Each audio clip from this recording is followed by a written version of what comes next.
Les mystères et surtout les inégalités du destin choquent la raison. Mais la parcelle de divin qui habite notre conscience proclame hautement que l'infinie justice réserve à chacun au-delà de cette vie une égalité absolue de devenir. Madame, messieurs, bonjour. Très heureux de vous retrouver ce lundi pour une nouvelle édition de l'IBS Matin qui commence d'ailleurs avec un léger retard. Eh bien, vous savez, l'homme a créé la machine, mais la machine a fini par trahir l'homme. Nous nous retrouvons donc sans notre écran arrière, mais en espérant tout simplement que nous allons vous entretenir pendant les 2 heures à venir avec de très belles informations d'ailleurs. Et vous le savez très bien, la nourriture de l'esprit, c'est l'information. Quand cette information manque, on parle de constipation mentale. Par conséquent, on s'accroche aux rumeurs, un langage ordurier, cartisard et bien d'autres choses qu'on ne saurait citer ici. Mais puisque nous sommes ce lundi, eh bien mes 2 mousquetaires sont déjà sur ce plateau ce matin pour une nouvelle édition de la revue de la presse. Eh bien, je commencerai par une dame, charmante dame d'ailleurs, qui nous vient d'ailleurs de cette rédaction. Eh bien, c'est Cynthia Ouguebo. Bonjour, bienvenue à vous. Bonjour Steve, good morning to our dear televiewers. How is it? I'm good, and you? Oh, tout va pour le mieux dans le meilleur des mondes. J'espère que le week-end a été. Ouais, not bad. Ok. Alain Diop, bonjour, bienvenue à vous également. Bonjour Steve, bonjour également à tous nos téléspectateurs de ce matin. Je salue particulièrement ceux qui nous regardent du côté de Yaoundé. Eh bien, messieurs, puisque vous êtes là ce matin, c'est pour la revue de presse, l'information traitée par nos confrères de la presse écrite tout de suite et maintenant.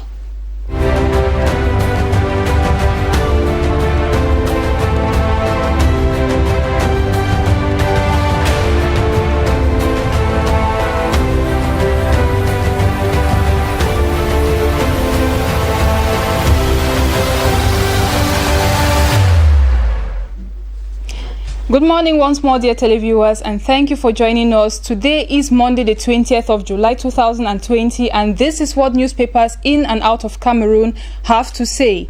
We begin with Cameroon Tribune, the national paper which talks about the putting in place of the General Code for Decentralization and the shedding of light on the government.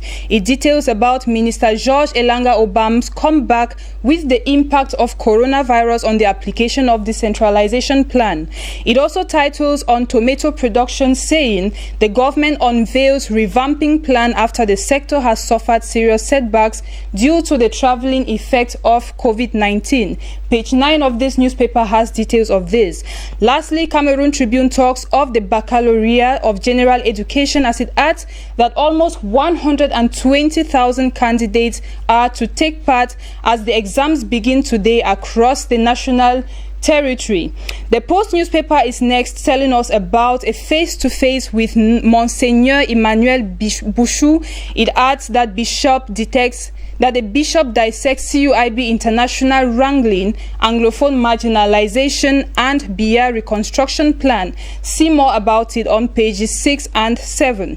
It also says that the CRM calls for massive voter registration sparks confusion, and it continues saying that Sisiku's defense team stages strike action in prisons. Page 2 of this newspaper has the details. Next, we have the Guardian Post newspaper, which tells us about those the government must dialogue with to end the crisis in the northwest and southwest. The Guardian Post tells us as well that BIA instructs Minfi to pay 24 billion francs CFA to enterprises. The full list of the companies is given on pages 6 to 9 of this newspaper. In its societal news, the paper also talks about a pastor in the Centre region who orders the public flogging of old men accused of witchcraft. And now the Francophone paper Le Jour, in its political section, asks, why the movement of 10 million Nordists? It is actually a platform launched on the 27th of June 2020. As the paper details on pages 4 and 5. It as well talks of the warning of Maurice Kamto to the government on page 2. And lastly, a biography of late Delphine Sanga, an emancipated woman. The paper says, now we take Info Matin, whose main title is on the diaspora, as it says, it is a diaspora of shame. It details how Cameroonians undressed themselves in protest last Friday in Belgium. Read all about this on page 4. Still in Info Matin, Manipulation is talked about with Amugu Belinga and fantasies of the social media. On page 9, we have the details. And to end with newspapers in Cameroon, we move on to Mutation, which has centered this morning on Malachi Manauda and Jean-Michel Nietzsche's duel against COVID-19. On page 4, it talks of the relaunch of Cameco, saying it is a retarded relaunch of the air company. Now we take other African newspapers, beginning with the South African paper, The Star, which says tribute pour on for South African film and TV giants. Also, it tells us about a worker who got shot by stray bullets. It says it was fired by an officer in a shootout and the family cannot afford a funeral. Now we take the Daily Monitor, the Ugandan newspaper, which is asking, is the FDC crumbling on Amuriat's head? It says 3 FDC MPs announced they will not be running for the next election. It also talks of how to deal with sexual orientation and identity, taking an example on a young man who came out to his family. We now take the Egypt Independent newspaper, telling us about how Egypt becomes the first country to debut new intercity Uber bus service. It also tells us that Egypt passes its coronavirus peak during this month of July. And the paper on its feature page talks of why Egypt's Dahab is the perfect Red Sea resort town. Now we move on to the next newspaper, The Times, which is out of Africa. The Times newspaper in the United Kingdom titles that China tensions mount as extraordinary treaty is shelved. It adds that Hong Kong moves risk further, while MPs call for a ban on the video sharing app which is called TikTok. The Times paper again says millions in aid cash goes on cafes and luxury hotels. The New York Times newspaper is next, and in the USA, which also comes back to talk of China, saying that in China waiting for a wave as swimsuit fabricators or factories hope that sales orders will rebound back for this before the season is over. It also talks of how Trump fueled crisis by passing the buck, pressing hard for reopening. Lastly, the New York Times talks of free speech and left-wing punishment.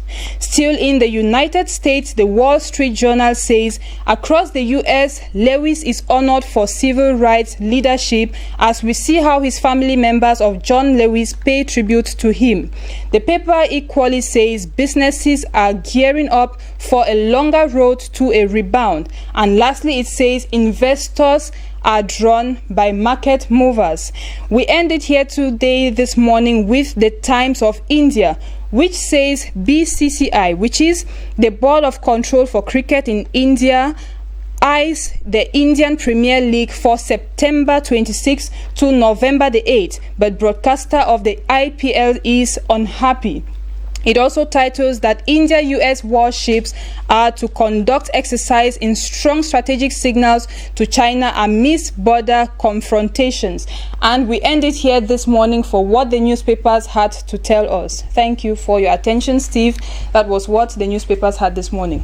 Un très beau tour du monde d'ailleurs de toutes les informations traitées par nos confrères de la presse écrite camerounaise, africaine et sans oublier bien sûr internationale. On va pas également oublier la grande une de The Guardian Post ce matin qui espère tout simplement qu'il y aura justement un grand dialogue entre le gouvernement et bien sûr les sécessionnistes pour voir enfin la paix du côté du nord-ouest et du sud-ouest, même si quelque part on retient quelque part la diaspora de la honte, ces jeunes femmes qui ont pris l'initiative vendredi dernier de se déshabiller et de marcher dans les rues de Bruxelles. Allez savoir justement pourquoi. Allons-y en tout cas dans la langue française avec Alain Diok ce matin.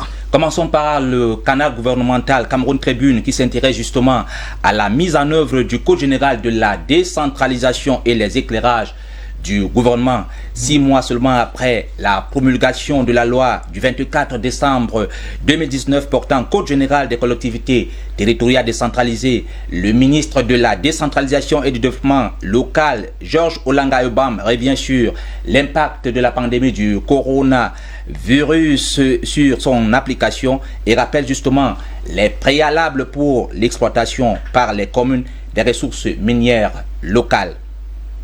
Le quotidien Info Matin présente justement ce que le journal appelle la diaspora de la honte, des Camerounaises qui se sont dénudées vendredi dernier du côté de la Belgique entre sauvagerie et scènes surréalistes. S'il en est la représentation de ses compatriotes d'un genre étrange selon les témoins a constitué un vrai choc pour les autres usagers de la route du côté de Bruxelles, nous dit Info Matin de ce jour. Le quotidien Mutation évoque justement le duel Covid entre le ministre Manaouda Malachi et le député Jean-Michel Nietzsche.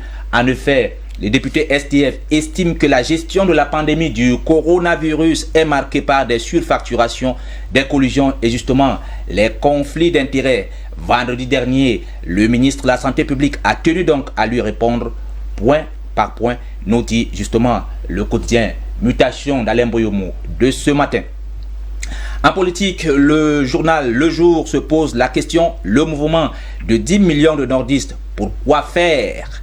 En effet, c'est une plateforme qui a été créée par notre confrère Guibaï Gatama le 27 juin 2020, ce qui fait justement l'objet des critiques acerbes de certaines élites et acteurs politiques. Le journal fait en page 4 et 5 le portrait du promoteur de cette plateforme.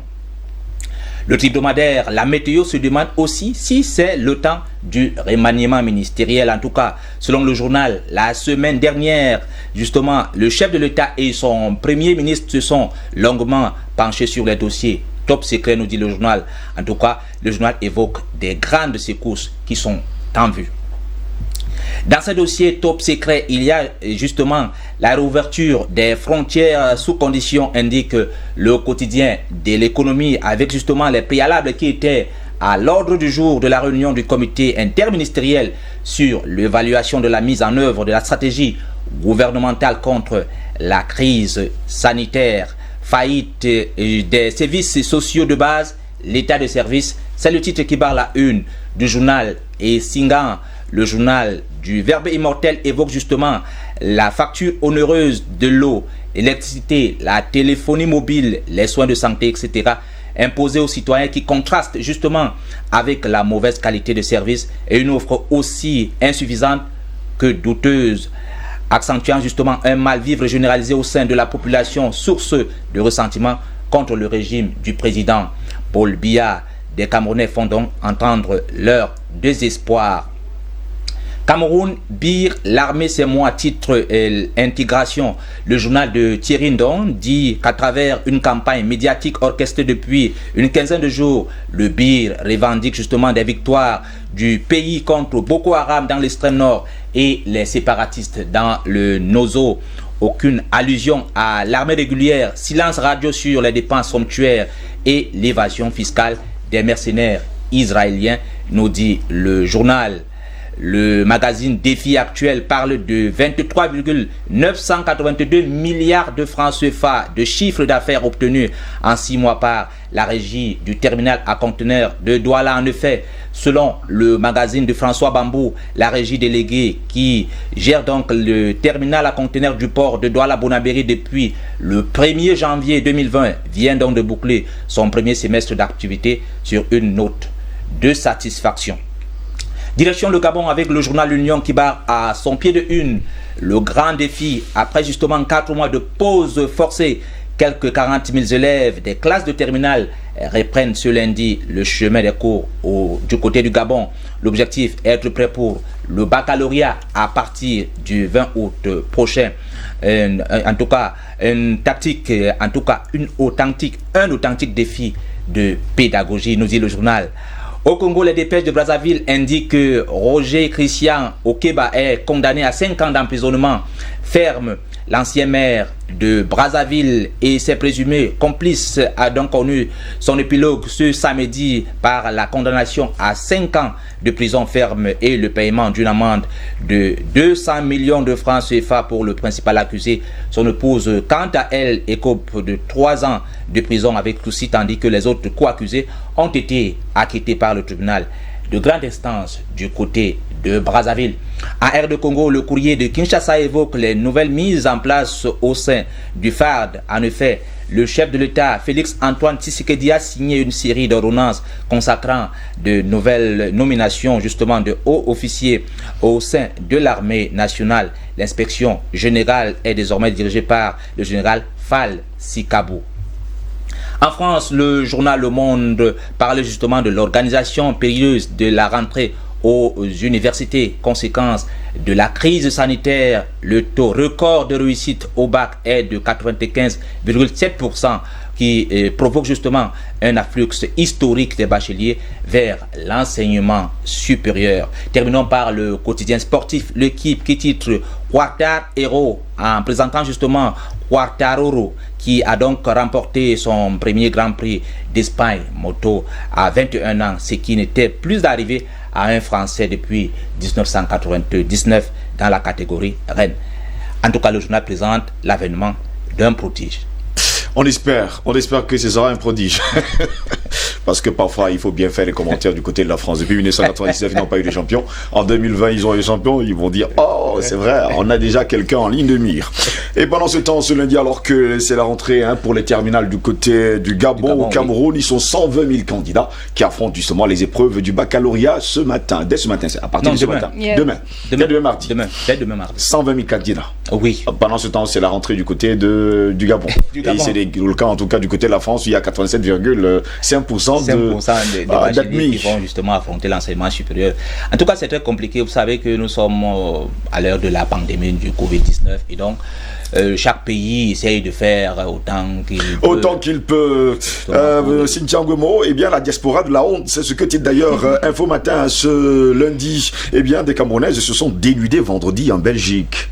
Yeah, and on a d'ailleurs vu la grande une du journal. Bizarre. Voilà la diaspora de la honte. That is just it. I think that's the perfect word that we can use for it, the diaspora of shame. Because it is we don't understand how we are supposed to lift up our country. We are supposed to be the ones that are patriotic. But we Cameroonians out there, instead of bringing up the country, we bring shame and disgrace upon our nation by putting ourselves naked because we are asking for things. I think there are so many ways in which we can ask for what we want. There are even what we call peaceful protest, but not necessarily going to the extent of getting naked in somebody's country. C'était pour demander quoi d'ailleurs? C'était pour they quoi? have requests, Paul Biya should step down, this and that, Anglophone crisis and all the like, but I don't think there's anything that justifies that kind of irresponsible behavior on the part of our Cameroonians. Donc c'est pour réclamer certains droits que certains Camerounais prennent l'initiative de se mettre nus carrément. There's no justification. There is no justification. And imagine, like the paper says, that was actually putting the other users of the road uncomfortable because you are not in your country. And even if you are in your country, it is not an acceptable behavior for anybody. Et pendant ce temps, Alain Georges, regardez encore les images sur les réseaux sociaux ces derniers jours-ci. Il y a pas mal de Camerounais qui braisent le maïs à Paris. Mais quand il s'agit de venir braiser le maïs au Cameroun, ils ne veulent pas. Mais quand ils y vont, là en ce moment-là, c'est plus facile de braiser le maïs. Quand même. Oui, mais c'est Paris. Ah, Paris, c'est Paris. Là-bas, on braise le maïs. Oui, mais qu'est-ce que vous voulez? C'est Paris, on se dit que et ceux qui braisent ici sont un peu différents. Parce que là-bas, on obtient des euros. Voilà leur différence. Mais dans le fond, il n'y a pas de différence puisque tout le monde met justement les mêmes sur les braises. Attendez, c'est les mêmes personnes, non?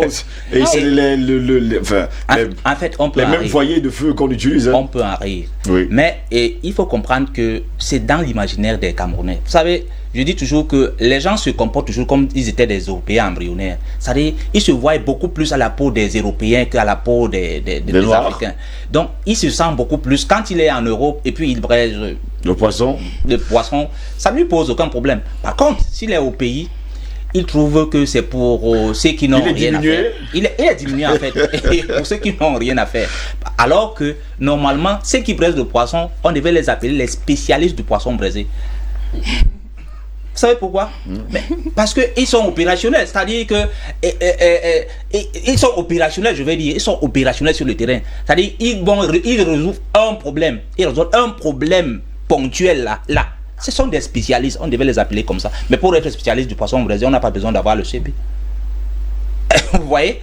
Donc je pense que il faut que les gens comprennent que ce soit au Cameroun, que ce soit c'est la même chose. Tu es toujours braiseur de maïs. Oui, encore que ici, vous avez la possibilité d'avoir un toit, vous avez les chevaux, vous êtes au Cameroun, et là-bas, après avoir braisé, vous dormez dans la rue. Vous dormez dans la rue.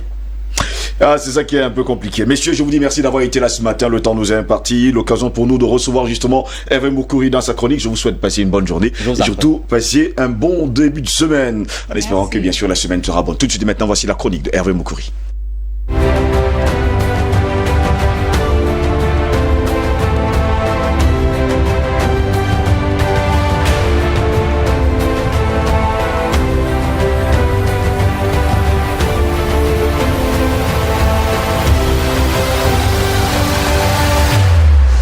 Hervé Moukouri est déjà dans ce studio ce lundi 20 juillet de l'an de grâce 2020. Bonjour et bienvenue à vous. Bonjour Steve, merci, c'est gentil.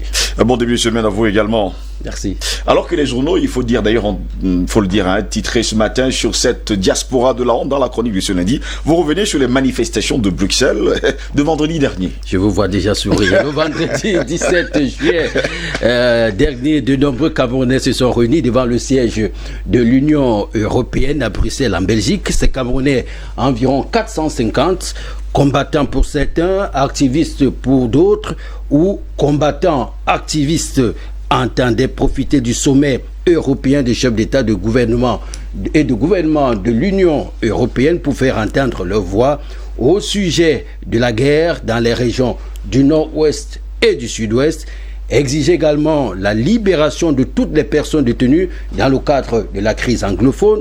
Troisième exigence, exiger la réforme consensuelle du code et système électoral, et enfin demander la libération de toutes les personnes politiques.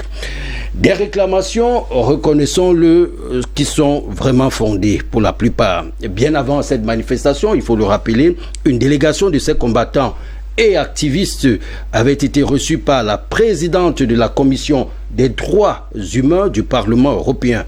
À l'eurodéputé, ses compatriotes ont tout simplement évoqué tous les manquements du régime camerounais. Après la manifestation de vendredi à Bruxelles, devons-nous en être fiers en tant que Camerounais? Certains répondront par l'affirmative. Les sorties quasi récurrentes de la diaspora combattante permettent aujourd'hui d'attirer l'attention de la communauté internationale par rapport à la situation, selon eux, critique du Cameroun. Un pays où tout est bloqué à cause d'un régime dictatorial qui s'empiffre et s'engraisse au détriment d'un peuple souffreteux, incapable de se mouvoir pour mettre à mal et pourquoi pas déboulonner les hommes politiques ou alors les hommes au pouvoir. Pour ceux-là, les manifestations dans les pays européens et même américains crédibilisent notre pays et prouvent que nous ne sommes pas un peuple amorphe. Pour d'autres, ces manifestations hors du Cameroun n'ont aucun impact et aucun intérêt. Rien ne sert d'aller brandir des drapeaux ou alors le drapeau national loin de notre continent devant des dirigeants européens qui, ma foi, se moquent de toute cette gesticulation des hommes et surtout des femmes. Ah, ces femmes qui ont poussé le bouchon plus loin en exhibant au cours de la manifestation de Bruxelles des ventres adipeux aux plis éléphantesques et de grossiers soutiens-gorge qui mettaient à mal l'échantillon même de la beauté camerounaise. Bref, l'image qu'on retiendra donc de la manif de vendredi, ce sont ces corps difformes et sans beauté qui croient qu'en se comportant de la sorte, le régime de Yaoundé va transpirer à grosses gouttes. La diaspora, dite combattante et activiste, doit comprendre une chose. Il faut attaquer le mal par la racine. Les marches et autres manifestations à l'étranger, aussi grandes soient-elles, pour faire partie Paul Biya et sa clique, n'est rien d'autre qu'un pétard mouillé. Ou alors ne sont rien, puisqu'on parle de marche, ne sont rien d'autre qu'un pétard mouillé. Pour faire partie leurs dirigeants, les Burkinabés, les Maliens, les Tunisiens, les Égyptiens, les Soudanais, et j'en passe, ont manifesté chez eux et ne sont pas allés battre le pavé chez ceux à qui on appelle à l'aide, qui pourtant corrompent nos dirigeants. Les Camerounais de la diaspora, pour qui je porte une forte estime, une grande estime, doivent savoir qu'aucune révolution n'est improvisée. Tout se passe sur place et savamment préparé. Au rythme où vont les choses, Paul Biya peut dormir, il faut le reconnaître, vraiment tranquille, persuadé que tout se passe loin de sa zone de contrôle. La diaspora combattante et activiste a compris que le destin du Cameroun se trouve entre les mains des Camerounais. Là, c'est bien.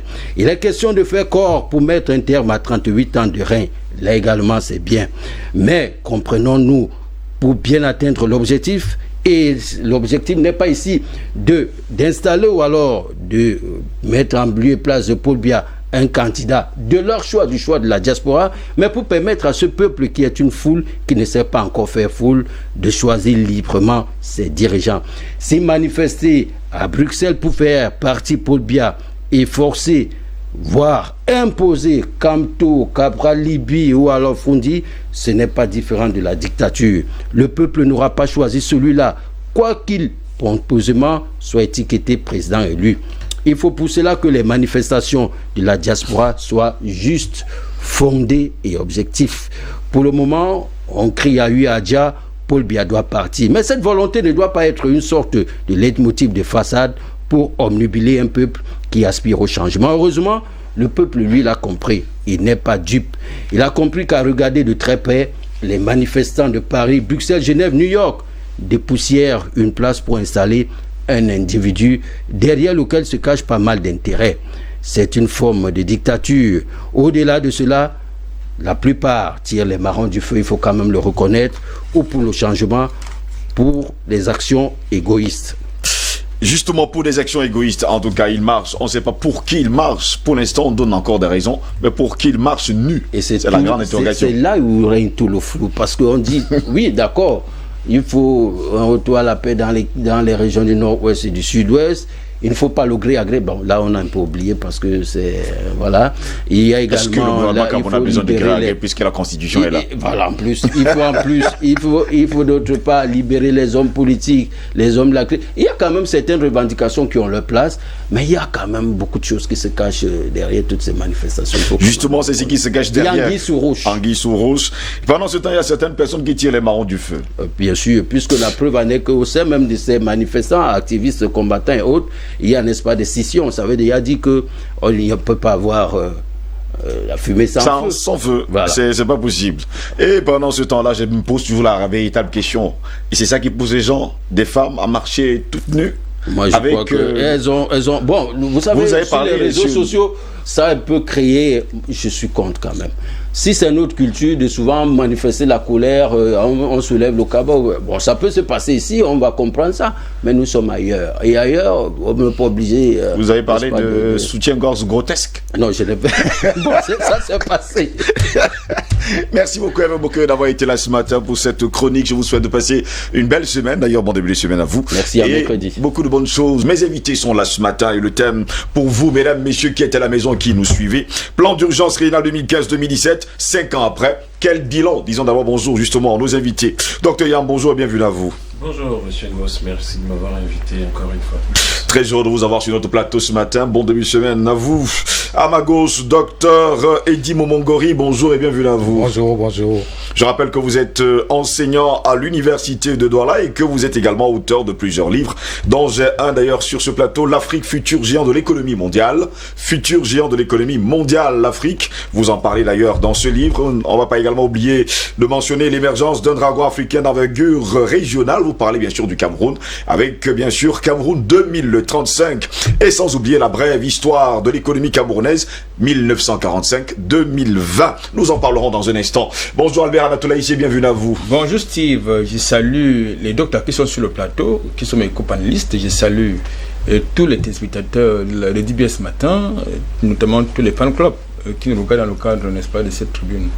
Mon coup de gueule ce matin, j'observe que depuis quelques semaines, certaines autorités administratives, n'est-ce pas, ont pris le bâton, j'allais dire la matraque, pour fouetter les concitoyens qui ne portent pas le masque facial. Ce qui est une très bonne chose, d'autant que le port du masque facial constitue l'une des mesures barrières prescrites par le gouvernement. Mais sauf que ces mêmes autorités oublient qu'il a été recommandé également aux citoyens de consommer beaucoup d'eau toutes les 15 minutes et surtout de se laver les mains.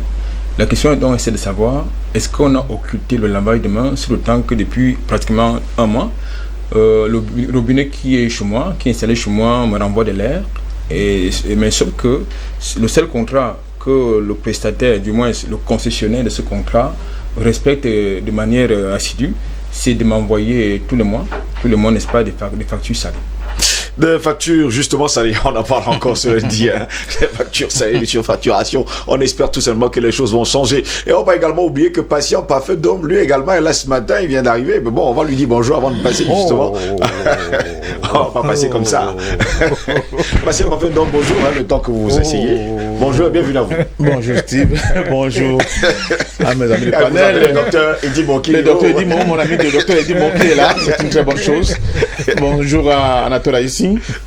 Oh, le docteur est là aussi, un autre docteur qui est là, le grand Yam Timba. Merci à tous nos amis. Surtout Yam. Yamba Timba. Yambin Timba, voilà, c'est bien dit. Voilà. Donc merci pour cette invitation et merci pour le soutien de nos téléspectateurs qui continuent de soutenir cette grande émission. Messieurs, puisque vous êtes là, eh bien voici le débat.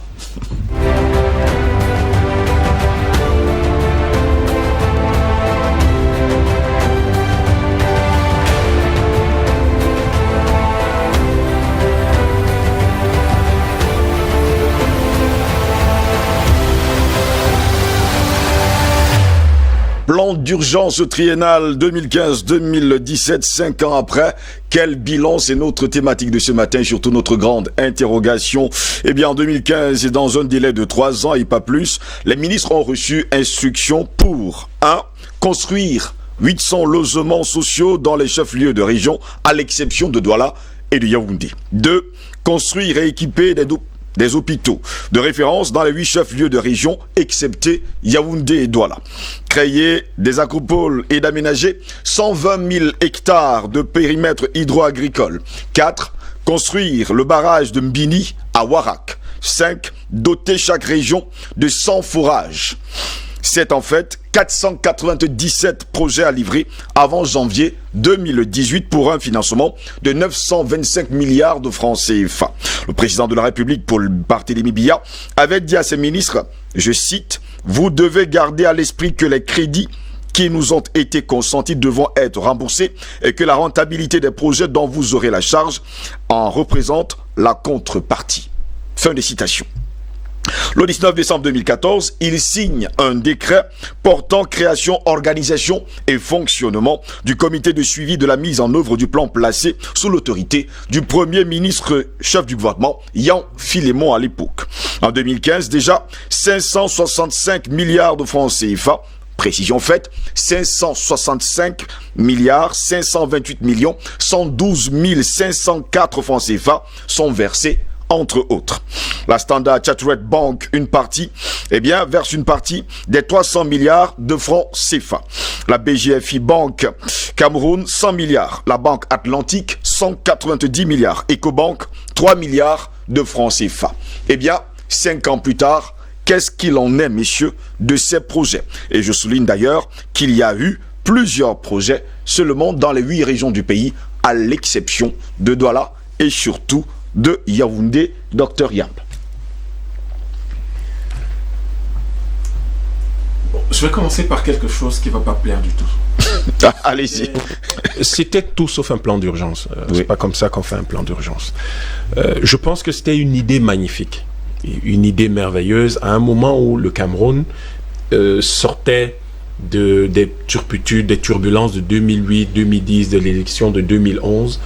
Et c'était une idée magnifique que de vouloir faire un plan d'urgence. Mais c'est pas un plan d'urgence, ce n'est pas de faire en urgence ce que les ministères sont censés faire ou les entreprises publiques sont censées faire normalement. Oui. C'est pas ça un plan d'urgence. Nous n'inventons pas la roue. Hein? Le New Deal a existé aux États-Unis, le plan Marshall a existé, les plans de relance ont existé en 2008 après la crise, après même les chocs pétroliers de 73 et 78, il y a eu des plans d'urgence. Donc, nous n'inventons pas la roue. Un plan d'urgence ne consiste pas à faire aux ministères et aux entreprises publiques ce qu'elles sont censées faire. Ce n'est pas ça un plan d'urgence. Un plan d'urgence, ce sont des activités précises, structurées, organisées avec un financement séparé du budget de l'État qui est mis en place pour justement booster la croissance publique. Et ce type de plan porte essentiellement sur... Ce n'est pas ce qui avait été fait? Non, c'est pas tout à fait ce qui a été fait. Ce type de plan porte essentiellement sur des investissements qui sont généralement des investissements sur des infrastructures ou des investissements sociaux ciblés qui ont un effet d'entraînement. Justement, c'est pour ça qu'on dit booster la croissance, un plan pour la croissance.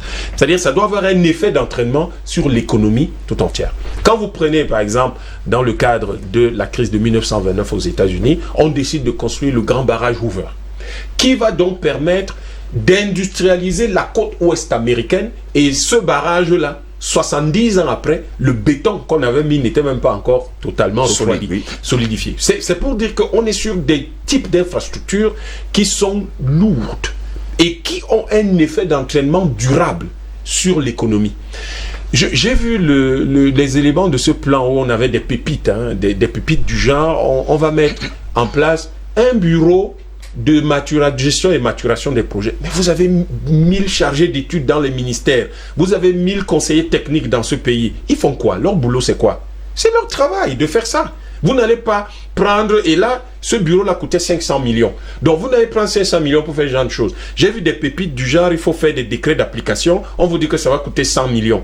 Pour faire un décret d'application, mais ce n'est pas le salaire des gens tous les jours, tous les mois, que de faire ce... Ce n'est pas leur travail, ils n'ont pas un salaire pour ça. On doit prendre 50, 100 millions pour faire les décrets d'application. C'est quoi cette affaire-là? C'est pas ça un plan d'urgence. Un plan d'urgence, quand on le fait, nous n'inventons pas la roue. Un plan d'urgence, c'est qu'on dit, ok, voici un certain nombre, on identifie des choses qui vont avoir un effet d'entraînement sur l'économie. Et il n'est pas question de faire des centaines de milliers de projets. Ce n'est pas ça. Sinon, en fait, on reprend le budget d'investissement public du gouvernement. C'est pas ça qu'on est en train. On n'est pas en train de faire un gouvernement bis. On a un gouvernement qui existe, qui doit conduire un certain nombre de projets. Vous n'allez pas dire, par exemple, on va construire une route pour refaire une route quelque part qui était prévue dans le budget de l'État et vous mettez ça dans le plan d'urgence. Ce n'est pas ça. Vous voulez faire un décret d'application. Donc la loi existait déjà, vous voulez juste des décrets d'application, vous en faites mettez ça dans le plan d'urgence. Non.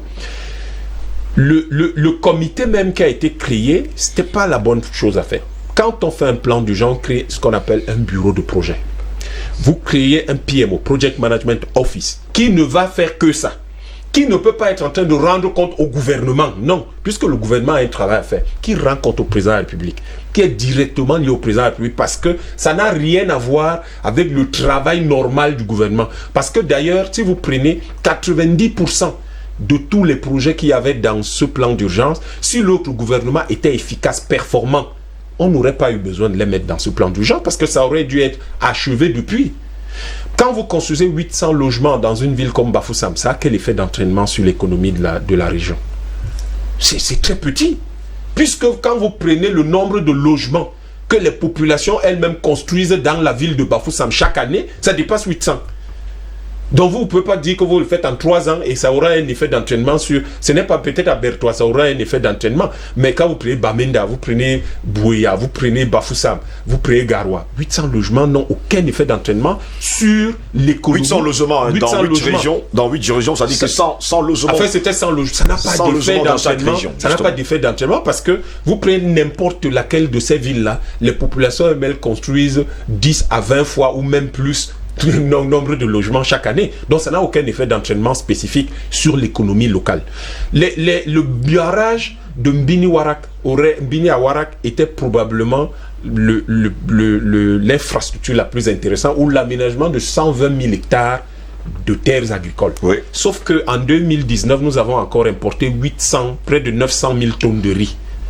Malgré à peu près 500 milliards de francs CFA d'ailleurs. Alors, qu'on a mis là-dedans, ce qui fait plus de la moitié de notre plan d'urgence triennal.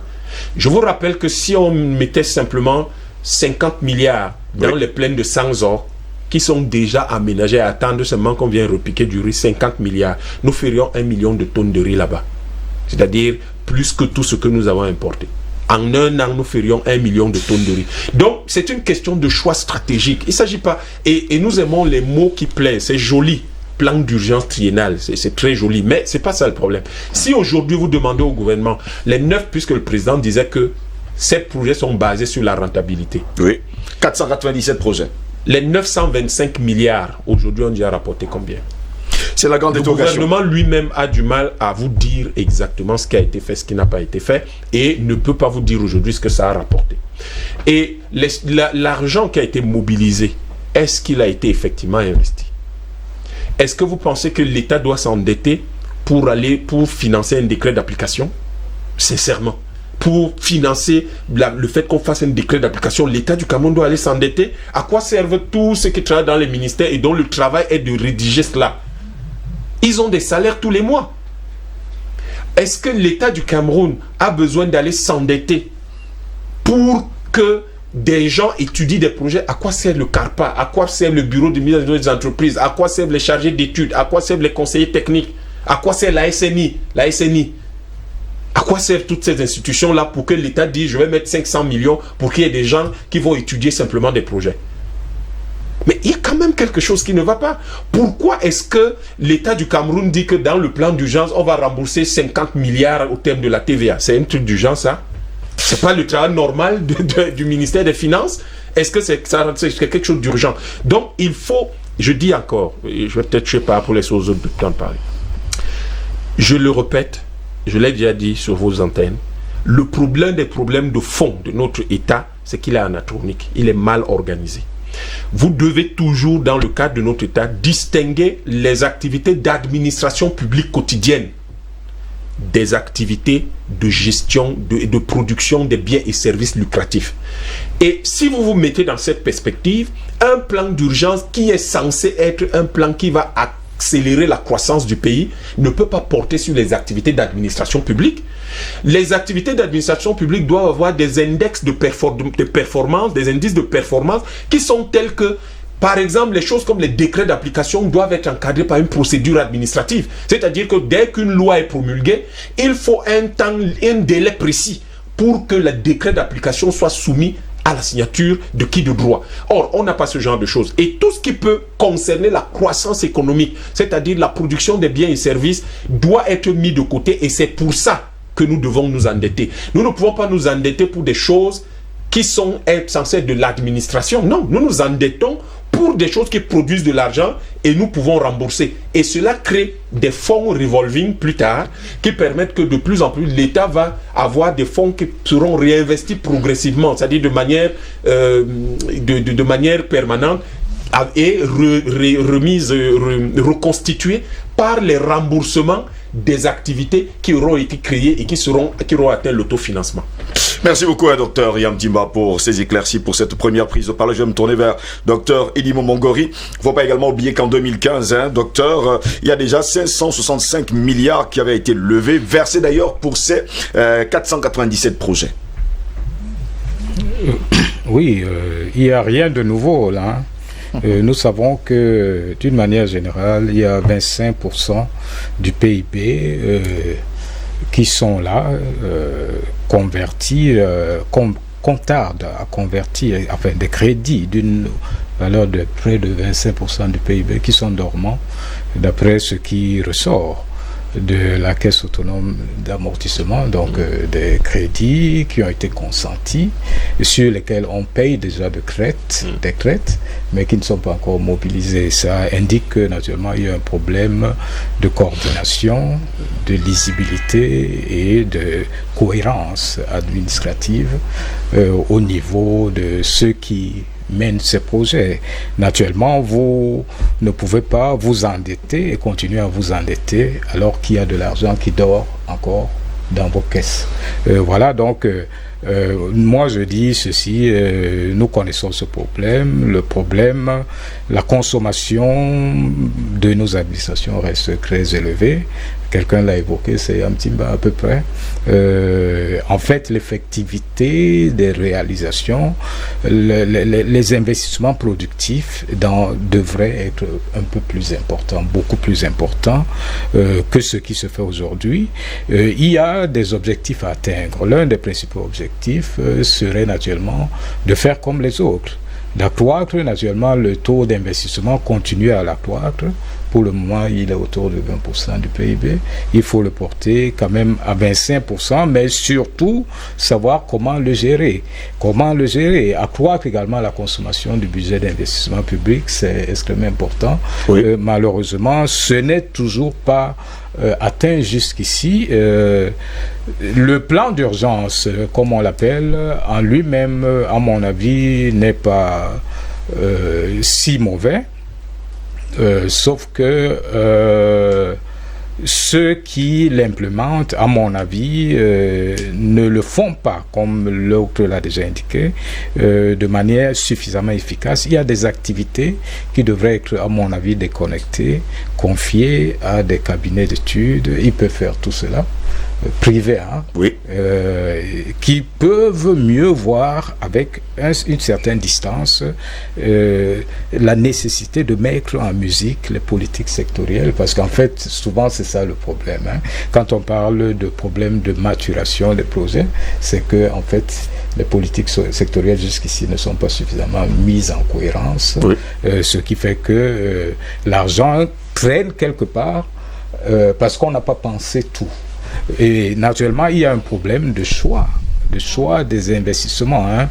Au niveau du Cameroun, d'une manière générale, on constate que on met de l'argent souvent dans des projets qui vont rapporter seulement dans peut-être 20 ans. Je prends l'exemple bête du port en eau profonde de Kribi, qui va quand même coûter 10 milliards de dollars, qui ne sera à son aboutissement qu'autour de 2040, alors qu'à l'inverse, le port autonome de dollars. Non, le port en eau profonde de Limbe vous coûterait 1 milliard, au maximum 2 milliards de dollars. Il nous semble plus porteur parce que d'une part, il a l'intime proximité du Nigeria qui souffre chroniquement d'engorgement portuaire. Les ports de Lagos Apapa, de Port Harcourt et de Calabar sont constamment engorgés. Aujourd'hui, le Nigeria est en train de construire 3 ports à Lekki, à Badagry, à Ibadan. Et jusque-là, le problème se posera toujours. Ce n'est que cette année qu'on a pris l'initiative, en tout cas, de construire le port en eau profonde du côté de Limbe. Oui, je pense qu'on l'aurait construit et puis on aurait gagné rapidement de l'argent, alors que de l'autre côté, il faut attendre que déjà les prix du fer montent, qu'on construise 500 km de voies ferrées et de voies routières. Il faut beaucoup de choses. Hein. Je pense que le choix des investissements est extrêmement important. Je dirais j'appellerais le choix, mais surtout la hiérarchisation des projets. Hein. Je crois qu'il y a quand même un problème là-dedans. On constate qu'il y a beaucoup de barrages, par exemple, qu'on construit au Cameroun, alors qu'on aurait pu construire peut-être un barrage. Les coûts initiaux pour la construction d'un barrage sont toujours presque les mêmes. Que le barrage te produise 35 MW, comme c'est le cas de comment on l'appelle, au sud, Mekim, ou qu'il te produise 200 MW, comme c'est le cas à Memvele. Les coûts initiaux sont sensiblement les mêmes. Donc, autant faire des choix, d'opter pour Menchum, d'opter pour Sondon, mieux l'autre, comme Grand EOM, qui va quand même à 1800 MW, mettre toute la force là-dedans. Et aussitôt on oublie, et on peut vendre rapidement cette énergie et gagner de l'argent. Je pense qu'il y a vraiment ce problème de choix des investissements. Et surtout de la hiérarchisation de ces projets, justement. Je crois que c'est extrêmement important. Pour le moment, ce n'est pas trop le cas, alors qu'il y a des pressions terribles de l'autre côté. Les pressions sont du type, naturellement, nous connaissons ce qui se passe au nord-ouest, au sud-ouest. On prend ça un peu parfois, à mon avis, un peu à la légère, mais c'est une histoire qui condamne toute une économie. Parce qu'en fait, quand vous regardez le sud-ouest à lui seul, il représente à peu près 70% de la production du café arabica. Et l'essentiel, 45% du cacao sort de cette région. Naturellement, quand il y a guerre, nous arrivons à une situation où il y a un manque de devises qui s'accroît du fait qu'on dépense de l'argent. Et en fait, à mesure qu'on s'endette, on est aujourd'hui autour de 40% du PIB en termes d'endettement, et on constate que l'essentiel de cette dette extérieure est libellée en devises. Ça veut dire qu'il faut la rembourser.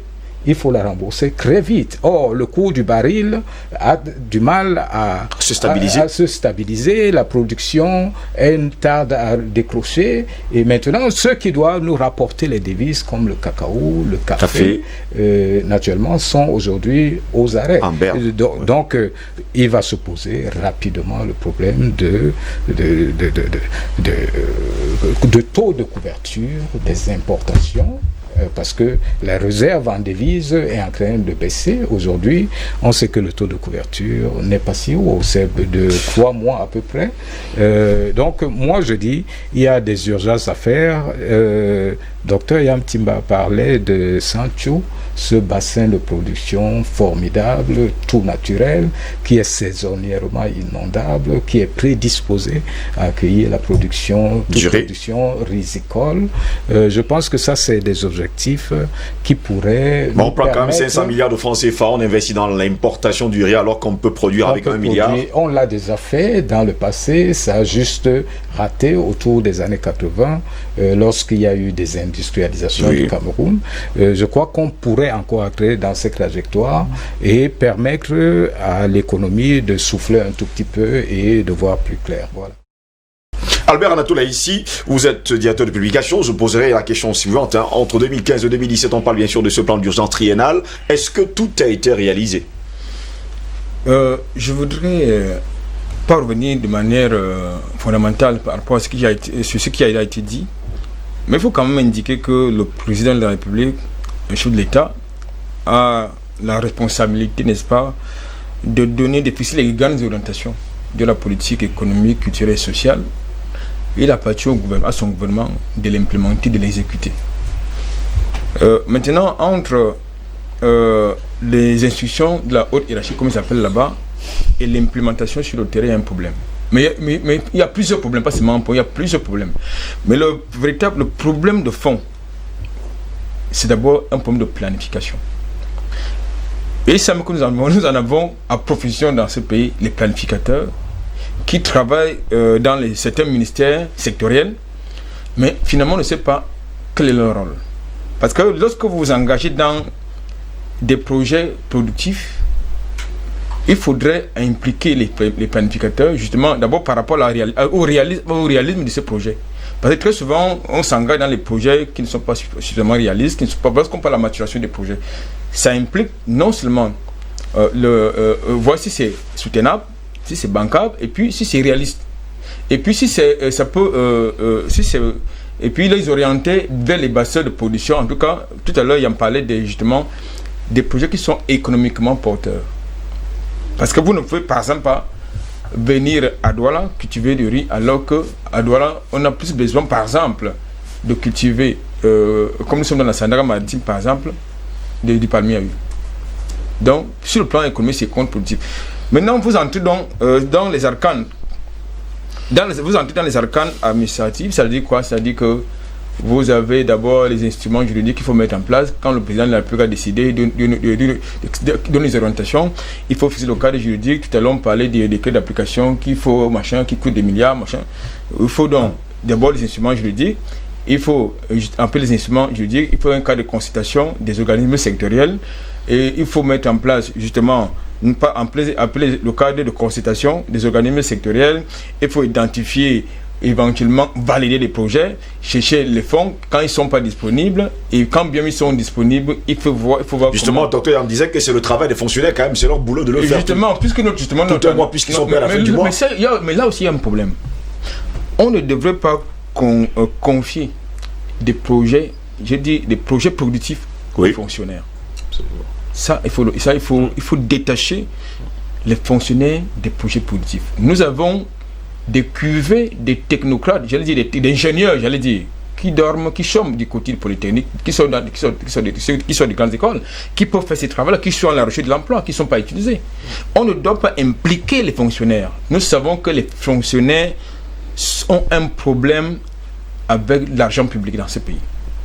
Et très souvent, nous allons, peut-être au cours de ce débat, je vais évoquer par exemple le cas du plan triennal spécial jeune. Vous allez découvrir des choses. Donc, quand vous impliquez des fonctionnaires dans la gestion des projets productifs, ça ne peut pas marcher. Ça ne peut pas marcher parce qu'ils ne vont jamais chercher ils vont jamais appuyer sur les leviers de performance ou des résultats. Jamais. Donc, je pense que ça, c'est... j'étais en train de dire que maintenant, quand vous avez donc identifié, justement, vous avez donc le cas de consultation des organismes sectoriels, vous avez les fonds, quand c'est élevé, quand c'est bloqué, c'est bon, quand c'est pas débloqué, ça pose un autre problème. Maintenant, il va donc falloir aller dans la validation des projets. Et comme notre administration est très expéditive, très expéditive en matière de traitement de dossier, bon, ça peut vous prendre entre la date des orientations et l'implémentation, ça va peut-être vous prendre 2 ans. Oui. Conséquence, ça répond à votre question, ça dit que entre 2015 et 2020, je peux vous dire que le bilan est catastrophique. Le bilan est catastrophique, pas parce qu'il n'y a pas eu suffisamment de mobilisation des fonds, mais pour ce qui concerne la réalisation effective de ces projets. Combien de logements sociaux peut-on identifier dans les régions qui étaient ciblées par ce projet? Pas beaucoup. Combien d'entreprises ou, je veux dire, d'unités agricoles ont-elles été créées? Pas beaucoup.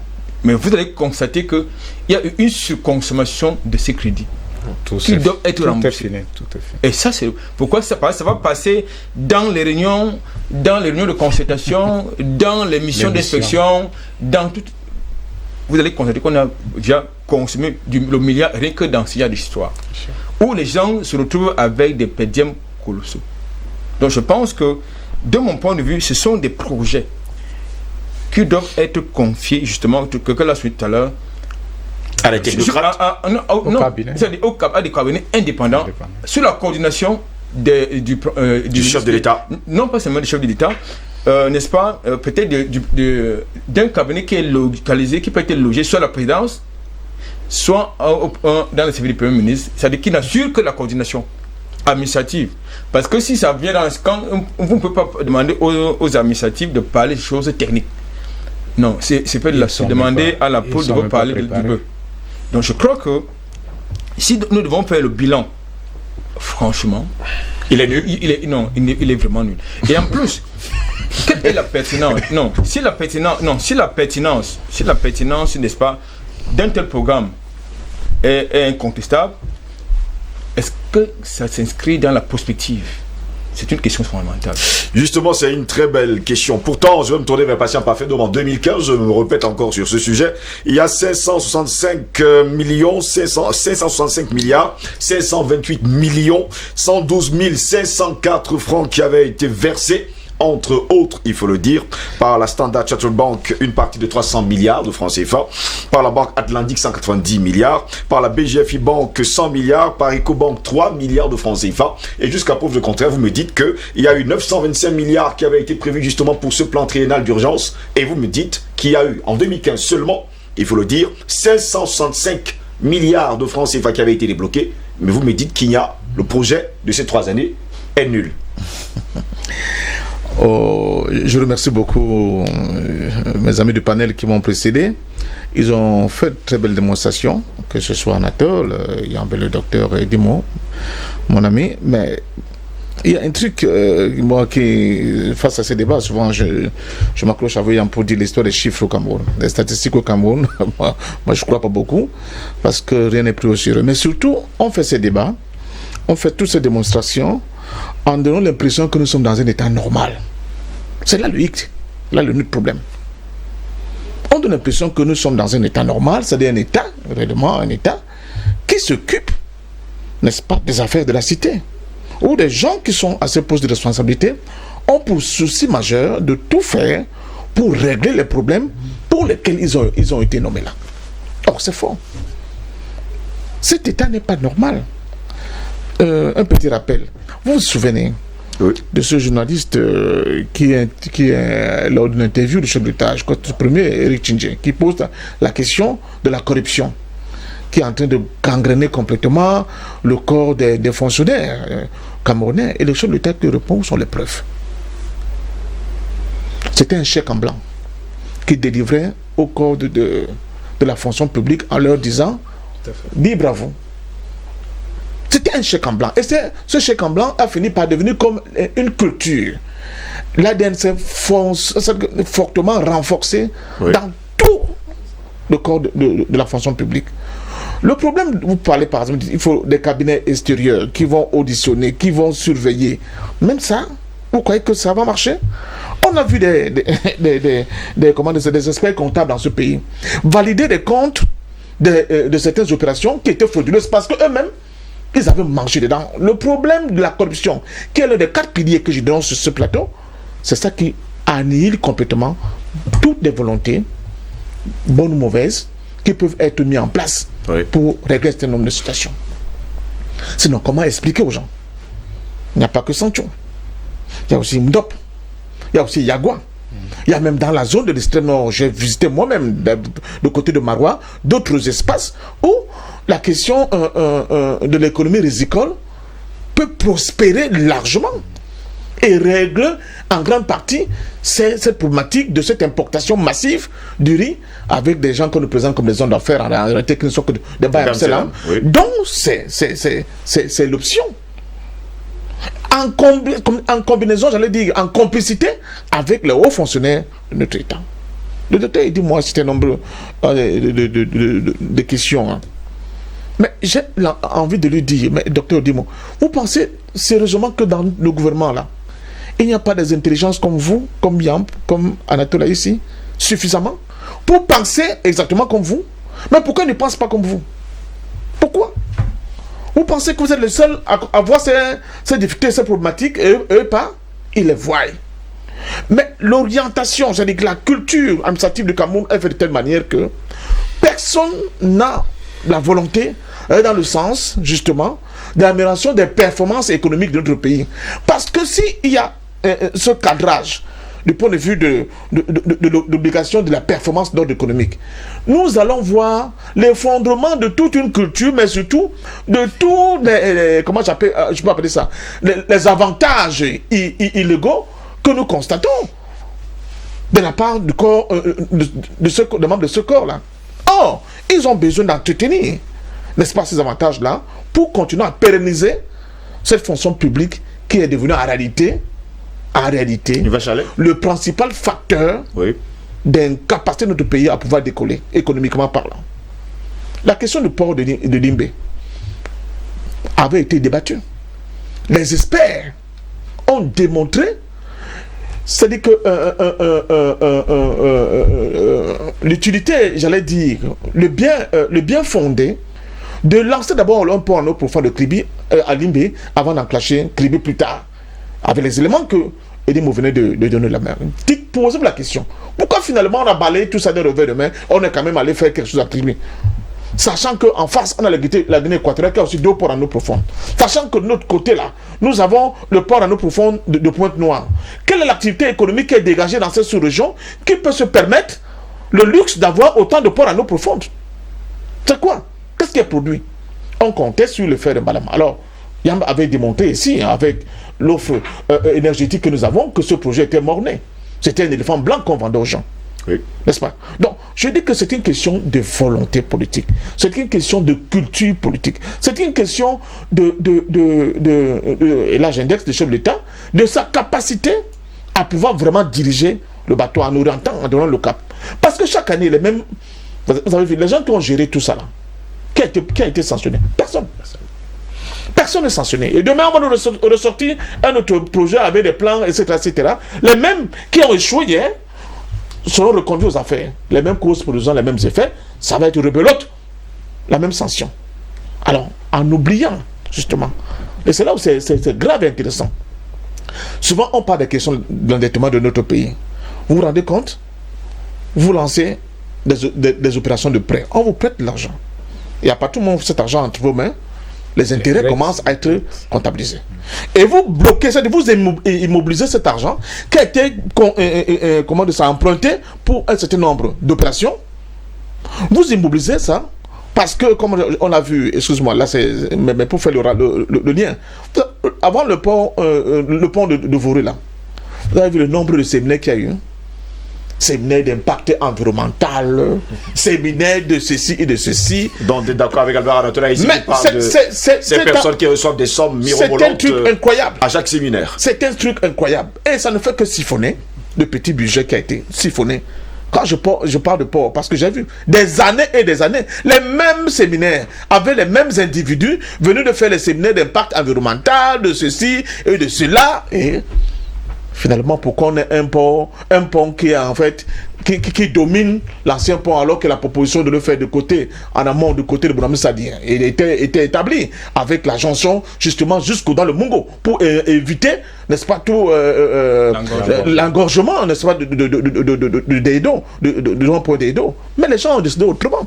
C'est la même chose.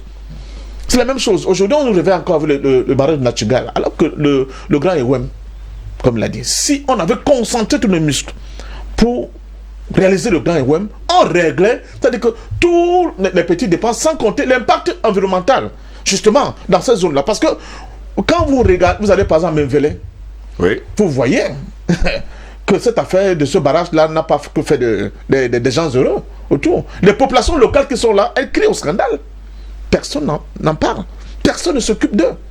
Donc, en réalité, je prends à mon compte toutes les belles analyses avec des éléments économiques qui ont été avancés, mais je vous dis, le problème que nous avons, c'est une question de volonté politique. Parce que nous avons un État qui a pour pilier, l'un de ses piliers, il y en a 4, la corruption d'État.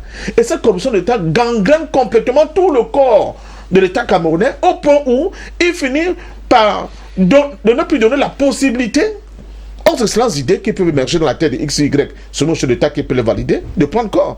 À partir de ce moment-là, nous sommes dans une quadrature de cercle. On va continuer de tourner en rond comme un petit poisson rouge dans un bocal. Pourquoi?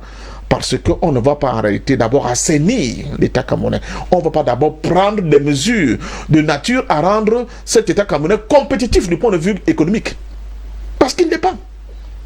Et ce n'est pas en essayant d'avoir pour exercer quelque chose comme, on va dire, les privés vont contrôler ceci, que ça va régler quoi que ce soit. Vous vous souvenez de ce de coton? Oui. Vous vous souvenez quand même que dans l'histoire de ce de coton, il y a beaucoup d'experts comptables en réalité de rachat, qui devaient se retrouver aujourd'hui en prison. Et quand on échoue comme ça, on échoue partout, qu'est-ce qu'on fait? On dit, ah, la Camelco, il faut la privatiser. Mais on oublie de nous dire que les choix managériaux portés au niveau de la Camelco, avec le consentement des grands commis de l'État, étaient, c'est-à-dire que c'était un scandale. C'est un scandale l'histoire de la Camelco, où au point où on a l'impression que, en réalité, chacun, quand il arrivait aux affaires au niveau du secrétaire général de la présidence, il formait son petit clan, il nommait son nouveau directeur avec un nouveau PCA, et on mettait l'argent de la Camelco, et puis l'argent prenait d'autres voies pour se retrouver dans les comptes des paradis fiscaux. Le jour où un audit réellement indépendant fait de véritables Camerounais patriotes, par exemple, va s'intéresser seulement au cas de la Camelco, mais vous allez savoir de la boîte à Pandore. Ça va éclabousser tout le monde, pratiquement jusqu'au sommet de l'État. Mais pourquoi les gens peuvent être aussi méchants? Pourquoi les gens peuvent être aussi, j'allais dire, vraiment, c'est de véritables terroristes économiques, ces gens-là. Et l'endettement est là. Ce n'est pas Yam qui peut-être va payer, mais l'enfant de Yam et le petit enfant de Yam qui va continuer à payer. Pas même la dette, hein, seulement c'est, comment on appelle ça? Le service de la dette. Parce que la dette elle-même, elle va continuer de gonfler. Donc, au-delà de ces avis économiques qui ont été vraiment démontrés ici, il y a la question de la volonté politique, mais aussi la question de la nature de l'État que nous avons.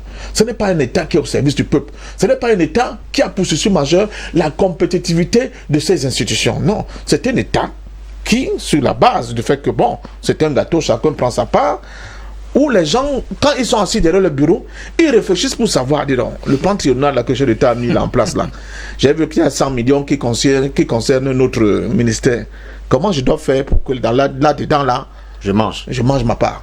Finalement, on va créer des choses incroyables et finalement, rien ne sera réalisé. Donc c'est ça le problème. Désolé. Docteur Yam, justement, je vous poserai la question, est-ce qu'il y a eu une réelle volonté dans ce plan d'urgence triennale, est-ce qu'il y a réellement une volonté de changer en tout cas la donne sur le triangle national camerounais? Parce que quand je vois ici, dans ce qui avait été prévu, 100 forages dans chaque région, on parle bien sûr de 8 régions, je ne sais pas si les 100 forages ont été déjà donnés. Créer des agropoles d'aménager et aménager 120 000 hectares de périmètre hydro-agricole. On parle de construire 800 logements sociaux dans les chefs-lieux, c'est-à-dire 100 logements sociaux dans chaque région du pays. Est-ce qu'il y avait une réelle volonté de faire cela, vraiment? Je pense, je vous l'ai dit dès le départ, d'abord, ce n'est pas ça qu'on appelle un plan d'urgence. Vous insistez là-dessus. Excusez-moi. Un plan d'urgence, c'est quelque chose de connu. On sait comment ça se fait. Ce n'est pas ça. Nous avons des centaines de milliers de fonctionnaires au Cameroun que nous devons loger. L'État du Cameroun devait se préoccuper de loger ces fonctionnaires. Simplement, si vous voulez mettre 100 logements dans une région, vous allez loger combien de fonctionnaires? Vous leur donnez des salaires de misère. Mais au moins, donnez-leur des logements. Ils ont des indemnités de logement. Vous avez compris où j'allais. En fait, on est sur des choses qui n'ont pas, est-ce parce qu'ils n'ont pas de logement que justement ils veulent se sucrer cela fait et se lécher les doigts comme on aime souvent le dire? Ce qui se passe dans notre pays, c'est que nous avons ce qu'on appelle, si vous voulez, les effets pervers d'un État néocolonial. Pour dire les choses comme elles sont. Ce sont les effets pervers d'un État néocolonial. Notre État n'est pas indépendant, il n'est pas autonome, ne prend pas les décisions stratégiques qu'il devrait prendre comme le font tous les États indépendants. Je vous explique pourquoi je dis ça. Et je vais l'illustrer à travers le plan d'urgence triennal.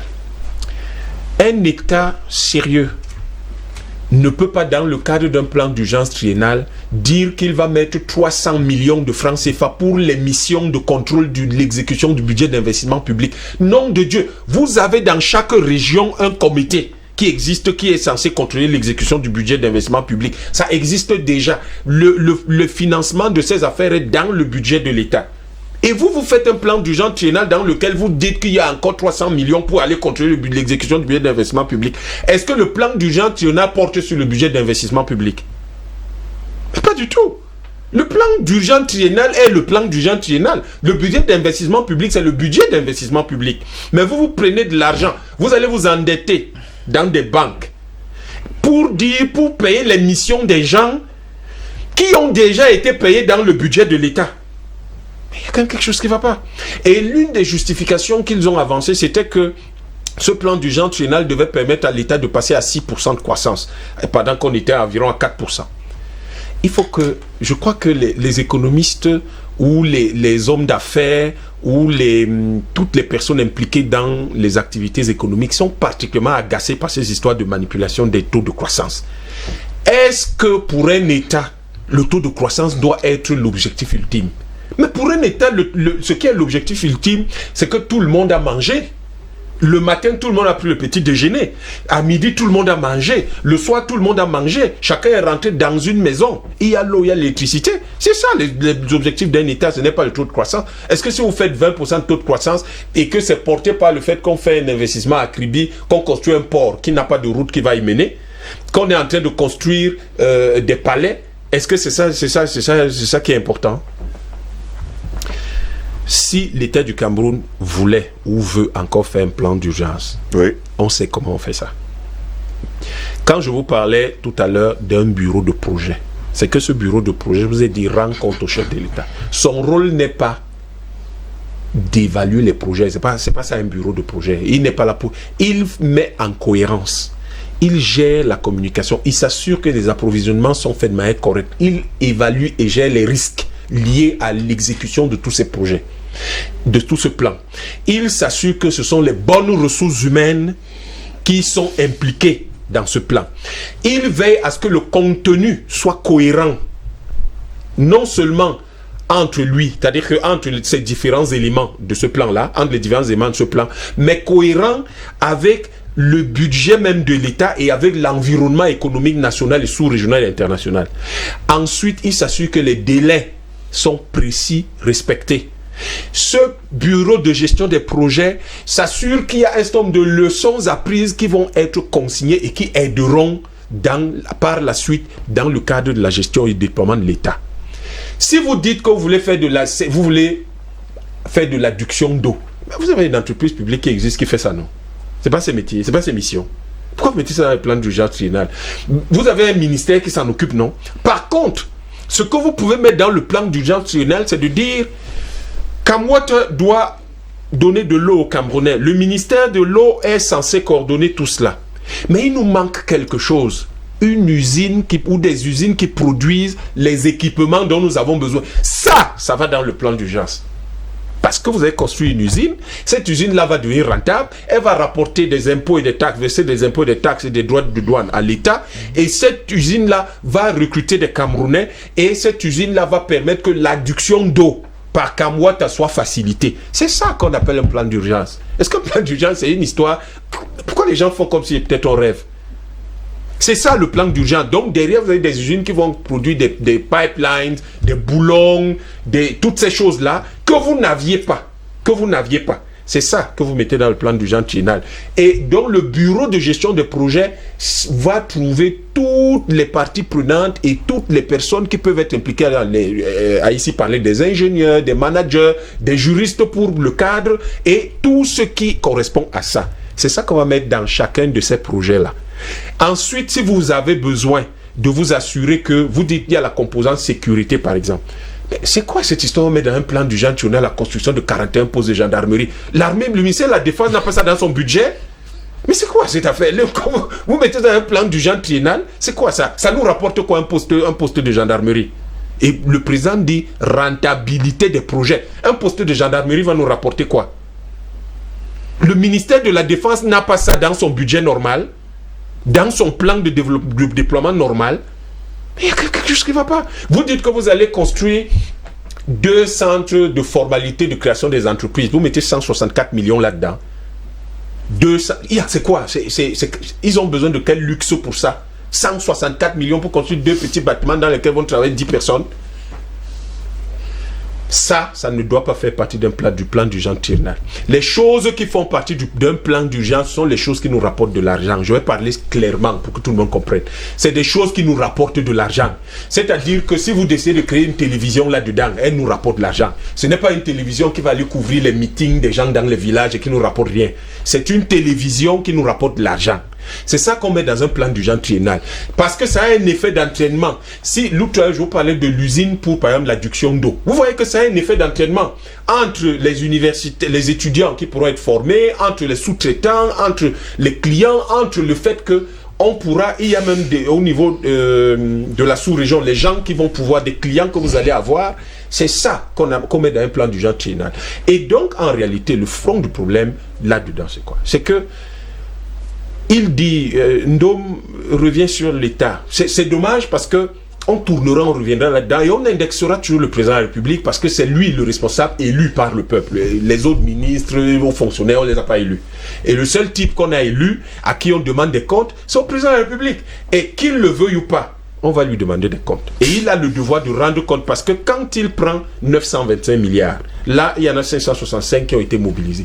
Quand il prend 565 milliards dans les banques, et que moi, je dois travailler pour les rembourser, et que mes enfants doivent travailler pour les rembourser, il est en train de s'en prendre à ma vie, et il est en train de se demander, tous ceux qui l'ont élu, est-ce qu'il est en train de leur rendre service? Donc, en fait, le plan d'urgence triennal aujourd'hui, le constat est fait, puisque le gouvernement lui-même n'a jamais donné un rapport. Il n'y a pas de rapport, justement, c'est la question que je voulais poser justement à Albert Anatola ici. Quand vous allez sur le site du Premier ministère, il y a une espèce de mec qui vous dit pas le rapport. Où est le rapport justement après 5 années? Bon, on parlait de 2015 à 2017, ça fait 3 ans, il fallait quand même un rapport pour nous dire où en est-on justement à ce sujet du au sujet de ce plan d'urgence triennal. Avant d'y arriver, tout à l'heure dans ma première prise de parole, j'indiquais qu'il y avait la planification. Et j'ai questionné si c'était un programme qui était inscrit dans la prospective. Déjà, je pense le contrôle des économies sur ce plateau. On ne s'engage pas dans un projet qui engage la crédibilité de l'État, c'est-à-dire où on a pris de l'argent sans se référer au planificateur. Du tout. Jamais. Parce que le planificateur est là pour donner l'orientation technique. Nous en avons, il me semble, à partir des gros diplômes que je regarde, que certains brandissent comme étant des planificateurs au vol. Nous en avons à profusion au MINEPAD, ministère de l'économie, du plan et de l'aménagement du territoire. Oui. Est-ce que ce programme s'inscrit dans la prospective? Parce que j'ai le sentiment que certains projets ont une connotation politicienne. Ça, il faut le préciser. Parce que, justement, tout à l'heure, c'est là où je posais le problème du réalisme de certains projets. La seconde chose que je voudrais indiquer, c'est qu'on ne s'endette pas pour que ce soit le contribuable qui paie cette dette-là. Non. Quand on prend un crédit pour un projet, il faut que ce projet paye cette dette-là. Est-ce que, par exemple, c'est une digression, est-ce que le pont sur le nouveau pont, je veux dire, est capable de produire l'argent pour rembourser ce crédit-là? Je pense que l'idéal aurait été, n'est-ce pas, à mon sens, de mettre peut-être les pots de péage pour que ces crédits soient remboursés. Par exemple. Mais aujourd'hui, on se retrouve avec plus de 575 milliards qui sont mobilisés. Pratiquement un tiers qui a été dépensé dans les missions de prospection, tout ce que vous voulez, les concertations, tout ça. Les cocktails. Les séminaires. Tout ça, avec les pédiums qui sont toujours très colossaux, avec les voitures du projet, parce que ça mange jamais les véhicules de projet. Mais alors, quand vous allez sur le terrain, faisons l'inventaire. Tout à l'heure, je parle de l'inventaire. C'est-à-dire, ce que vous appelez le rapport. Il n'y a pas de rapport, parce que même un rapport de terme n'en a pas. Voilà l'impression justement qu'au Cameroun, les ministres ne font jamais de rapport. Justement, il ne peut pas avoir de rapport de terme, parce que justement, les gens qui sont impliqués dans ce projet n'ont pas la culture de la gestion des projets. Parce que lorsque vous êtes dans la gestion des projets, vous savez que dans chaque projet, il doit y avoir un rapport de terme à chaque niveau. Mais est-ce qu'il n'y en a pas? C'est justement Deuxième chose, on devrait avoir des cabinets d'audit. Est-ce qu'il y en a? Parce qu'on doit pouvoir, à chaque évolution, à chaque étape, on doit faire le point. Il n'y en a pas. Pourquoi? Parce que justement, très souvent, la plupart des entreprises qui sont très engagées sont toujours très apparentées aux gestionnaires des projets, de ces projets. Passons parfait donc avant de mettre la parole à Dr Edimo et puis en parlant justement de ses livres, j'ai besoin de me tourner vers vous. On a l'impression aujourd'hui que quand il y a un projet comme ce du plan d'urgence triennal, quand il y a par exemple, il faut le dire comme ça, l'élection présidentielle ou alors une élection quelconque, c'est en ce moment-là qu'on déclare haut et fort qu'on a fait 100 logements sociaux, alors 100 forages d'eau. Et quelque part, quelqu'un se place ce matin parce qu'il a du parti politique, au pouvoir et déclare que c'est lui qui les a fait. C'est pour ça qu'au Cameroun, les gens disent que en réalité, quand vous observez très bien, les élections, surtout l'élection présidentielle, est l'un des grands moments de corruption dans le pays. Pas seulement parce qu'il va permettre, à travers cette élection, de redistribuer un peu les prébendes, mais surtout parce que ceux qui entourent, n'est-ce pas, l'État, ils attendent des grandes déclarations de chef de l'État. Parce qu'ils savent qu'au détour de la campagne, la promesse sera faite que vous aurez 1000 km de route qui seront faites, ils applaudissent. Quand ils applaudissent, ce n'est pas l'annonce du chef de l'État qui sont en train d'applaudir. Mais ils sont déjà en train de travailler comment ils vont rentrer dans le projet pour se faire du beurre. C'est tout. Et déclarer que c'est eux qui ont justement contribué. Au-delà de ça, ce sont des petits macros. Non, c'est des petits macros. Si au moins ils faisaient. C'est des petits macros, c'est pas important. Oui. Prenons le cas des logements sociaux. Voilà le niveau de la corruption. Quand je vous dis que c'est quelque chose qui fait partie de l'ADN de notre État. Les derniers logements sociaux, par exemple, en face du stade Omnisport, qui ont été des Yaoundé, vous vous souvenez, qui ont été faits. Allez voir les listings des gens qui ont racheté ces logements sociaux. Allez qu'à venir, vous êtes allé loin. Ici à Douala, vous allez voir. Mais c'est incroyable. Ce sont les mêmes ministres, les mêmes directeurs généraux, des ministres qui ont même pris 4, 5, 6 à eux tout seuls. Alors, même le terme logement social est galvaudé à ce moment-là. Parce qu'il n'y a pas de fonctionnaires. Quel est le fonctionnaire qui peut... Lequel? Même les médecins qui sortent là, ils ont 250, 300 000. Un truc de 25 millions, prends. Comment tu vas faire pour acquérir un appartement là-bas ou bien un logement là-bas? Tu feras comment? C'est impossible. Calcul fait. C'est pour ça que je n'aime pas beaucoup les histoires des statistiques. Calcul fait, c'est impossible. Donc ce sont les mêmes ministres, les mêmes directeurs généraux qui vont encore Ils donnent justement les logements à leurs enfants. Voilà, donner aux enfants, aux petites, machin. D'autres vont même loin en les mettant en plan en sous-location. On sait comment ça se passe. La question, par exemple, des adductions, des problèmes d'adduction d'eau dans nos zones reculées, dans nos villages. Chaque fois que j'arrive, moi, dans mon village, je suis frappé par le problème Skamnouata parce que j'ai encore un grand château. Un château d'eau qui avait été placé depuis les années 80. Voilà. On ne sait pas à quoi ça a servi. Mais ça servait un peu, après ça a foiré. Tout à l'heure, quand il parlait des investissements dans le secteur productif, justement, pourquoi l'État ne pouvait pas créer des structures avec tous les ingénieurs que nous formons pour être capable de remplacer des moteurs, si ce sont les moteurs qui sont déficients dans ces châteaux-là, pour redonner de l'eau potable aux populations. Les pipes, les écrous, tout ça, les boulons. Pourquoi c'est impossible? Pourquoi c'est aussi difficile? La station de captation d'eau là, de Ayatou, à la périphérie de Douala, au niveau de Mungo, ça peut donner de l'eau à une ville comme Douala, mais avec une population de plus de 30 millions d'habitants. Sauf que, aujourd'hui, Ayatou est utilisé moins d'un tiers. Les gros pipes qui ont traversé le fleuve arrivent au niveau de Douala. Ils sont bloqués. Pourquoi? Parce que les tubes d'approvisionnement d'eau dans nos villes, n'est-ce pas, qui partaient avant de Japoma et de PK, je crois, 21, à Masumbu, sont complètement vétustes. Complètement vétustes.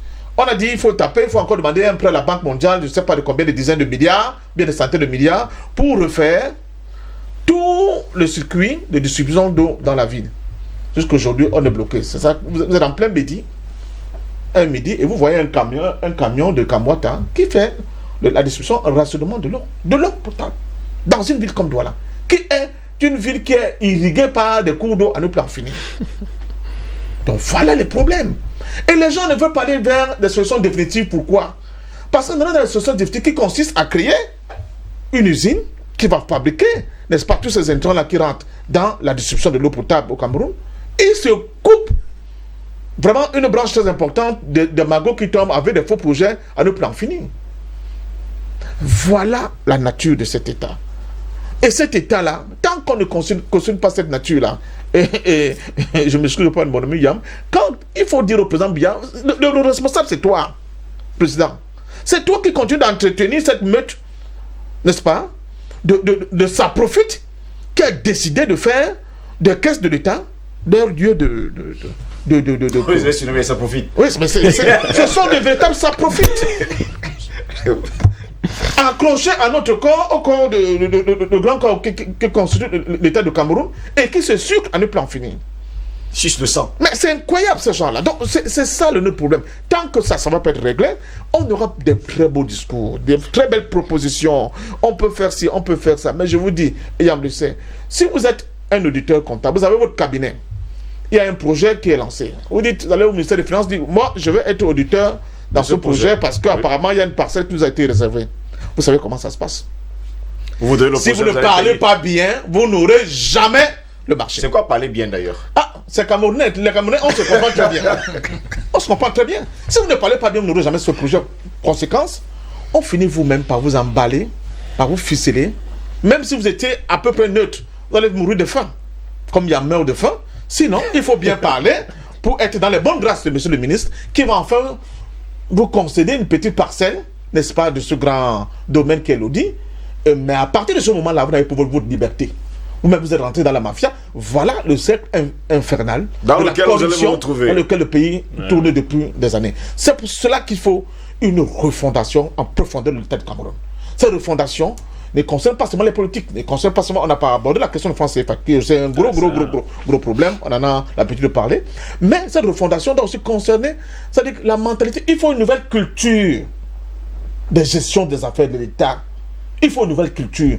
Tant qu'on ne met pas en place cette culture-là où les gens ont peur de la chose, du bien public, ils ont peur, n'est-ce pas, des cagnottes publiques, je peux vous dire que on va continuer. La même danse va continuer. On va dire que il semble que le ministre des Travaux publics est dans des problèmes. Hein. Le second arrive, même rebelote. Il semble que le nouveau style a fait plus fort que le précédent. Hein. L'histoire des stades. On a vu, là maintenant c'était un privé, monsieur. C'était un privé. Hein. venez nous dire qu'en plein stand Bapelépé, que les gens ne savent pas de quoi ils parlent. Parce que quand tu as une entreprise comme la mienne qui doit honorer de telles prestations, il y a quand même en background un certain nombre de trucs qu'il faut faire. Il faut une entreprise, il faut des secrétaires. Et c'est ça qui explique que un sac de ciment a coûté combien, hein? Le gars vient justifier ça et il n'y a rien, il n'y a aucune sanction. Qu'un camion de 20 tonnes de sable coûte combien? Mais attendez! Merci beaucoup. Mais quel est ce pays? Patient Parfait d'homme, je vais me tourner pour terminer parce qu'il n'y a plus que 5 minutes pour achever d'ailleurs cette émission de DBS Matin. Docteur Eddie Momongori. Et pendant ce temps, vous nous avez écrit d'ailleurs des livres, hein, L'émergence d'un dragon africain d'envergure régionale, le Cameroun en 2035. Est-ce qu'on peut... En point d'interrogation. En point d'interrogation. Justement, en point d'interrogation, parce que c'est justement ça la grande interrogation. L'émergence d'un dragon africain d'envergure régionale, c'est la grande interrogation puisque 2035, ce n'est plus loin. Hein? Ce n'est plus loin. Est-ce qu'on pourra dire qu'il y aura vraiment émergence en 2035? Si la politique change, le potentiel est là. Déjà même, les pas qui sont faits sont déjà assez décisifs. En fait, on connaît le chemin par où passer. Nous savons qu'il faut... on a l'impression qu'il y a certaines personnes qui évitent le chemin par où passer. Voilà. Beaucoup de choses ont été faites, cependant, dans les infrastructures, quand même 12 000 milliards qui ont été investis là-dedans. C'est beaucoup. C'est assez. Naturellement, il y avait beaucoup de surfacturation, malheureusement. Mais toutes les chances sont là. On a parlé de la corruption. La corruption est une contre-incitation terrible à la croissance au Cameroun. Vous ne pouvez pas compter le nombre de fonctionnaires qui sont milliardaires. Maintenant, quand vous faites le calcul, pour avoir 1 milliard, en gagnant même 400 000 ou 500 000, vous devez avoir travaillé, calculez vous-même, 400 ans. 400 ans, c'est-à-dire vous devez vivre peut-être 500 ans. Pour avoir 1 milliard de francs CFA. Pour avoir 1 milliard dans votre compte. Vous pouvez faire le calcul, il est simple. Mais vous allez constater que le plus grand nombre de milliardaires au Cameroun sont des fonctionnaires. Ça dit beaucoup de choses. Quand on parle de corruption, il y a un élément déterminant qu'on appelle les cercles vertueux de la corruption. Ces cercles vertueux se mettent en place lorsque la corruption émeut tout le monde. Aujourd'hui, la corruption n'émeut plus personne. Nous sommes ancrés dans les cercles vicieux et nous y vivions depuis une quarantaine d'années. Et on n'a pas l'impression que beaucoup d'efforts sont faits pour sortir de ce bourbier. Malheureusement, la corruption est une taxe directe sur la production. Tout État qui est corrompu jusqu'à un niveau perd de manière automatique au moins 1 point de pourcentage de croissance. Pour revenir sur les chiffres, parce que les chiffres sont souvent parlants, certaines études concordantes menées par la NIF et la CONAC indiquent qu'en fait, il y a à peu près 2 000 milliards de manque à gagner pour les caisses de l'État chaque année. Vous pouvez imaginer ce que c'est. C'est la moitié du budget de l'État. C'est presque la moitié du budget de l'État qui sont en manque à gagner. Ça dit beaucoup de choses. Maintenant, quand vous allez regarder vers des administrations qui sont beaucoup plus lestes et qui ont quand même un certain sens de l'intérêt général, vous voyez qu'on peut avancer vite lorsque la corruption est résidualisée, parce qu'on ne peut peut-être pas la terminer. Lorsque les modes opératoires, que ce soit les marchés de gré à gré, les marchés fictifs, les surfacturations, la mauvaise qualité de la dépense publique. Sans oublier les employés fictifs qui sont également payés. Les emplois, le fichier solde, etc. Vous constatez que, et ça je prends l'exemple d'un pays qui au départ semblait bien modeste, mais qui a bien travaillé ces dernières années. Il est en Afrique de l'Ouest, je l'appelle le Sénégal. Le Sénégal, en 2012, de 2008 en 2012, n'a pas franchi la barre de 2% de croissance. Mais parce que celui qui est arrivé, peut-être qu'il a bien réfléchi, et peut-être que certains efforts avaient déjà été faits au préalable. Voilà le Sénégal, qui a pu passer de 500 mégawatts de puissance installée à à 1200 MW. Un pays qui a posé 3000 km de lignes de transport d'énergie. Ici, par contre, on construit les barrages, on oublie les lignes de transport. Vous voyez, lorsque c'est bien pensé, lorsque la primauté de l'intérêt général est là, lorsque on fait des efforts pour résidualiser la corruption, comme au Rwanda, comme un peu partout. Au Rwanda, vous ne pouvez pas corrompre parce que vous avez peur. Il faut arriver absolument à ça. Voilà. Et vous pouvez aussi attirer des idées. Bon, docteur Mogori, justement, vos livres, on peut les trouver où? Bref, Histoire de l'économie camerounaise. Là encore, c'est notre livre 1945-2020. Oui. Et l'Afrique future, géant de l'économie mondiale. 64 héros et talents qui ont contribué à renforcer la visibilité de l'Afrique à l'international. Là encore, un autre livre.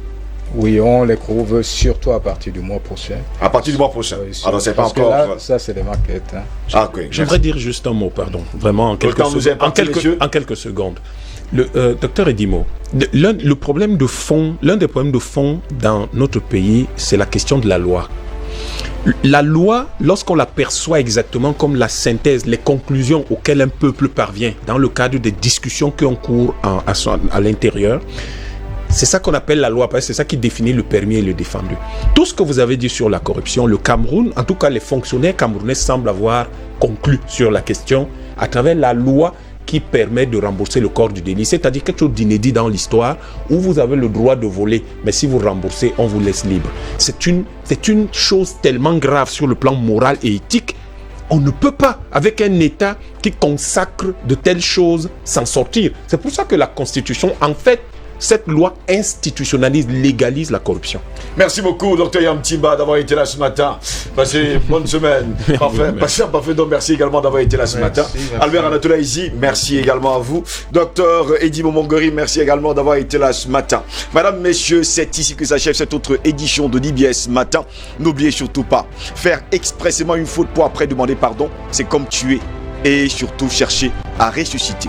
Au plaisir de vous retrouver demain pour une nouvelle édition de DBS Matin. Restez sur notre chaîne, l'information y est en continu. Bonne journée à toutes et à tous et surtout, bonne semaine. Au revoir.